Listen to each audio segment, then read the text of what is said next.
Yeah, I mean, it's whenever you're playing in close games like this, you're always desperate to be on the right side of it for so many reasons. But one thing that really stands out for me is that inner drive and determination from this group of players. We've got a few things wrong within this game, but we've kept that belief, we've kept that confidence within one another, and I think that's such a big part of Test cricket, and that gives a great amount of confidence going into the rest of this series as well. Yeah. Ben made a 10-point vision today. 2 days now he's been caught in the Lords. It's a very sort of emotional rollercoaster for him at the moment. Ben seems, himself. He's gone about things exactly how he was in every other game, and I don't see that ever changing. When he turns up to practice, or as soon as he puts on an England shirt, he is so dedicated to this group of players, to this team, and whatever happens moving forward, he's always going to be a big part of our dressing room. In sort of practical terms, as a man who comes back to the side, how much will you miss him in the next test? Well, it's always a miss whenever he's not playing, but we've got a good group of players underneath this side that have got an opportunity, whoever it is, to come in and put in a really strong test performance. So I'll have to sit down selection group and think clearly about what's going to be the right squad for that surface at Lords, and then pick accordingly. Yes, sir, from here. Joe, congratulations. Thank you. At the start of the or at the end of your second innings, what were your thoughts on the target of India had a target of 194 only? What were your own personal emotions, beliefs, thoughts then, before the first ball was bowled? Now, similar to this morning, we knew early wickets were going to be quite crucial, but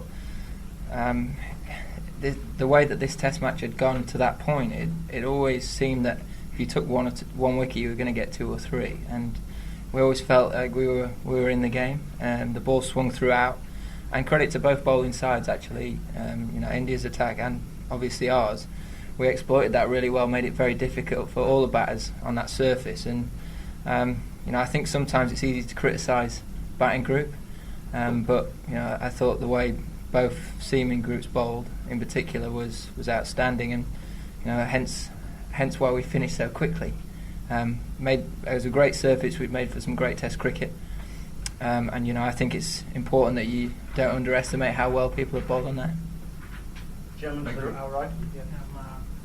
Joe, for the international audience, Sam is still a bit of an unknown quantity. So, what made you choose him, and what do you expect out of him going ahead? And do you see probably a great all-rounder in the making? The reason Sam's played is firstly for the performances he's put in for Surrey.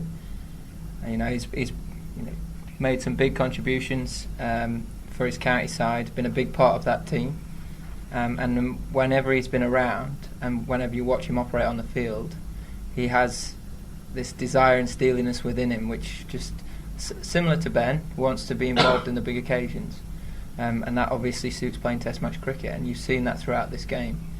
I don't want him to blush too much, but that was a fantastic performance to come in your second Test match under pressure against the number 1 team in the world, and play like that. So obviously it's very exciting for us as a side. Going into a 5-match series like that should fill him with huge amounts of confidence for the rest of this series. Mel? Sam, this Test cricket seems like a bit of a dog for you. You were in the other day talking about bowling, but those runs made really ended up being the difference in some way. Can you talk us through what it was like for you going out there and listening to Joe as well? I mean, there's some comparisons already to Ben Stokes. Do you see any of yourself in more? Do you see things in him that you try and emulate?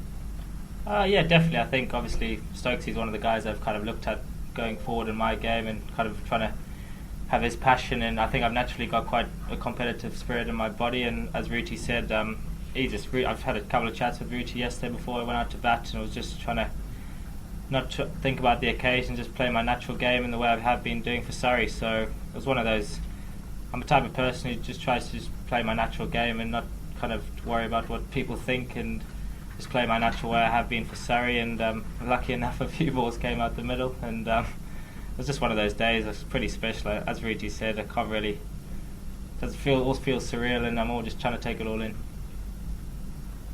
Gentlemen at the front here, and then we'll finish with Warwickshire at the back. Joe, congratulations. Thank you. Firstly, what were your thoughts this morning when it started off? Because India needed only 84 runs, they had Kohli batting, so what were you thinking?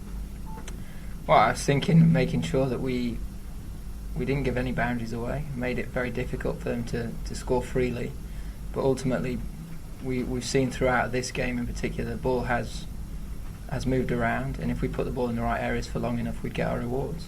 I thought the two big lads in Stuart and Jimmy, they set the tone very nicely, and then from there, the rest of the guys that came in did exactly what was asked of them. I spoke to the boys at the start, and I said, just go out there with that belief, that desire that you have done the previous 2 days in the field, and they didn't disappoint. And you couldn't be prouder of that. That's all you can ask as a captain, is to the guys to do as you ask, and under pressure to stay as calm as we did as a group, not chase it too much, and get too excited. It shows a lot of maturity for what is the majority of the team is quite still learning what Test cricket is about. So I think that's a really good thing for us moving forward as a team, and sets us up nicely moving into the next Test. Thank you. Gentlemen at the back. Joe, how much of an advantage is it to play at Edgbaston first, especially with the ball and the atmosphere around the place? I mean, whenever we come here, the support is always phenomenal. There was pockets of yesterday's play where you could have thought it was 60,000 people in the ground. It was fantastic, and you ask any player, whenever you're playing in that atmosphere, it makes it that little bit more special, and you can definitely feel it out there in the middle. It's obviously a venue where we've had success in the recent past, and thankfully we managed to continue that this week. So really pleasing start, and what great support once again here. We'll just take one more with Sam there. Yep. Sam, you lost your father when you were 14, and he was also an international all-rounder. So, do you take inspiration from him, from the way he was, and how has your journey been in the last 6 years? Like, how difficult? How has it been like? Yeah, it has been pretty tough. Obviously, I was still young when it did happen, but got a very strong family, and both my brothers we're all very close, and my mum's very supportive of all our cricket. So I think that made us stronger as a family and stronger as a person. So I think I do take that in my game. As I said, I don't really look at people what they say. I just try to play my natural game, natural instincts, and take as many chances as I can, and don't really think about it too much. That's why I think when I play my best cricket is not thinking about it, and I think I've learned that as I've grown up with two very competitive brothers in the back garden cricket and stuff. Don't give them anything, and I try to take that onto the pitch. But obviously I'm still very early into as Joe said, I'm still as my second game, and obviously there's going to be ups and downs, and obviously I feel like I've got a strong enough character to come across the highs and lows. But for now I'm just trying to take one step at a time and just keep learning. That's great, thank you. Thank you. Cheers, thank you.